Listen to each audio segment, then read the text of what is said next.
আমাদেরকে শয়তান একটা প্রবোধ দেয়। এই ভিডিওগুলো আমরা দেখি ফেসবুক, ইউটিউব, আর স্কিপ করে চলে যাই, উপরের দিকে টেনে আমরা স্ক্রল করে চলে যাই।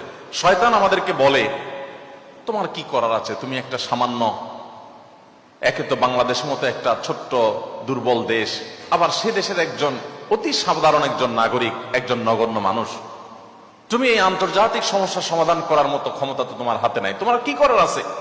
সো তুমি একটু আল্লাহর কাছে দোয়া করো, বাস। আমি একটু দোয়া করে ওটাকে স্কিপ করে আর একটা ঝাঁকানাকা কোনো ভিডিওতে আমি ডুবে যাচ্ছি। এই না আমাদের অবস্থা? আসলে কি তাই? আমি তো তা মনে করি না। এটা শয়তান আপনাকে মিথ্যা কথা বলে, আপনাকে মিথ্যা সান্ত্বনা দেয়। শয়তান বলে তোমার কিচ্ছু করার নাই। কে বলেছে আপনার কিছু করার নাই? আপনার যে কত কিছু করার আছে সেটা আপনি নিজেও ভাবেন নাই। আল্লাহ তাআলা আপনাকে জিজ্ঞাসা করবেন না তুমি সেখানে সামরিক শক্তি কেন পাঠাও নাই, কারণ সামরিক শক্তি আপনার হাতে নাই। আল্লাহ আপনাকে এটা জিজ্ঞেস করবেন না। আল্লাহ আপনাকে বলবেন না তুমি মানবিক সহায়তা নিয়ে শত শত হাজার হাজার টন কেন খাবার পাঠাও নাই সেখানে, কারণ এই ক্ষমতা আপনার হাতে নাই। আল্লাহ এটা জিজ্ঞেস করবেন না। আল্লাহ জিজ্ঞাসা করবেন তোমার হাতে একটা ইহুদি পণ্য তোমার বাসায়, তোমার টয়লেটে, তোমার বেডরুমে, তোমার প্রত্যেকটা জায়গা, কখনো সাবানের নামে, কখনো শ্যাম্পুর নামে, কখনো লোশনের নামে, কখনো চকলেটের নামে, কখনো ড্রিঙ্কসের নামে, কখনো রেস্টুরেন্টের ফাস্টফুডের নামে, তোমার বাসার প্রতিটা কক্ষে কক্ষে, প্রতিটা টয়লেটে তাদের পণ্যগুলো শোভা পেয়েছে। এই পণ্য বেচা টাকা দিয়ে তারা বোমা হামলা করে মানুষ মেরেছে। তুমি শুধুমাত্র তাদের প্রতি সিম্পেথি দেখাতে পারতে, সেটা তো দূরের কথা, উল্টো বরং তুমি সেই বোমা হামলার সঙ্গে জড়িত। তুমি জেনে হোক আর না জেনে হোক, তুমি বুঝে হোক আর না বুঝে হোক, তুমি কিন্তু সেই বোমা হামলার সাথে জড়িত। প্রতিদিন তুমি চাঁদা দিচ্ছ ফিলিস্তিনের মানুষকে হত্যা করবার জন্য। আল্লাহ এই কথা বলবেন? এই কথা বলার যথেষ্ট সুযোগ আছে।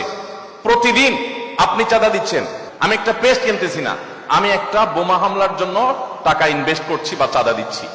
প্রতিদিন বাংলাদেশের প্রত্যেকটা মানুষের কাছ থেকে, প্রতিটা মানুষের ঘর থেকে ওরা চাঁদা তুলে নিয়ে যাচ্ছে। আপনি মনে করছেন মুদি দোকানে গিয়ে আমি মালামাল কিনে আনছি। আল্লাহর কসম করে বলছি এটা মালামাল কেনা না।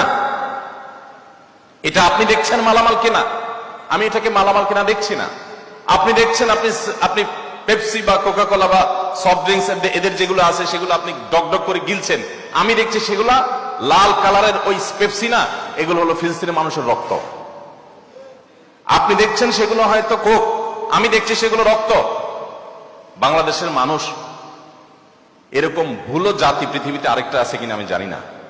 আমরা খুব দ্রুততার সাথে ভুলে যাই। আমরা কাউকে মাথা তুলতেও দেরি করি না, আবার মাথা থেকে আছাড় দিতেও আমরা দেরি করি না। এটা আমাদের একটা দুর্বলতা। আমাদের এই দুর্বলতাটা আমাদের কাটিয়ে ওঠার চেষ্টা করা দরকার। আমরা কয়দিন খুব জোরে সোরে বয়কট করে এরপরে আবার আমাদের সবকিছু সয়ে যায়। এক ভাই